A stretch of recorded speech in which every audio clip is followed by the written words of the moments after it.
Tidy time is fun to do. Cleaning up is good for you.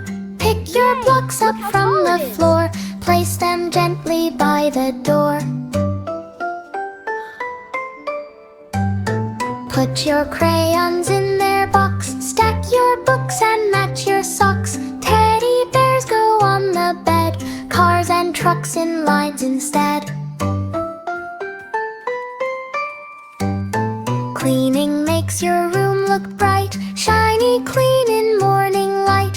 Working together makes it fun. Clean up, everyone. Habits grow when done each day and keep the messes far away.